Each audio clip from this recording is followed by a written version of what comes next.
And on this Wednesday, February 19th, 2025 edition of Newsmakers, President Trump has signed an executive order meant to expand access to and reduce cost of in vitro fertilization.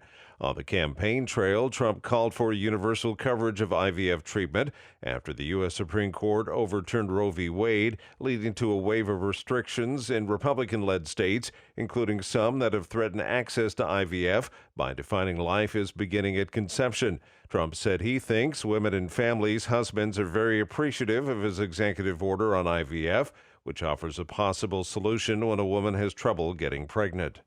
A federal judge questions President Trump's motives for issuing an executive order that calls for banning transgender troops from serving in the U.S. military. District Judge Anna Reyes isn't expected to rule on whether Trump's order illegally discriminates against transgender troops before early March, but her questions and remarks during a hearing yesterday suggest she is deeply skeptical of the administration's reasoning for ordering a policy change. Reyes is expected to hear more arguments today and again on March 3rd before she rules.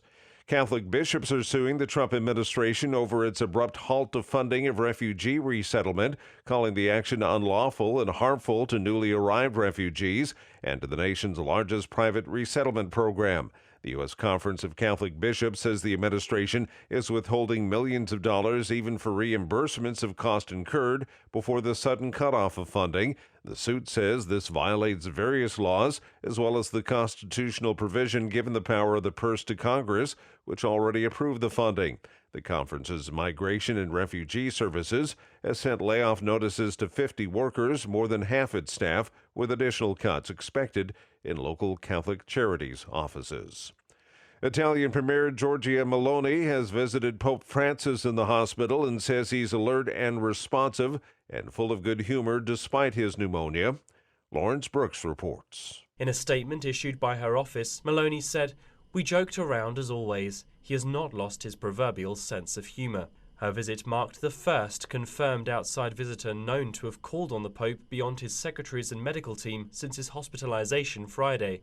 Francis has spent his fifth night in a Rome hospital after a week-long bout of bronchitis worsened. Medical personnel have since determined that he's suffering from a polymicrobial respiratory tract infection. That means a mix of viruses, bacteria, and possibly other organisms have colonized in his organs responsible for breathing. I'm Lawrence Brooks. And that's Newsmakers for this Wednesday, February 19th, 2025 edition. I'm Keith Black.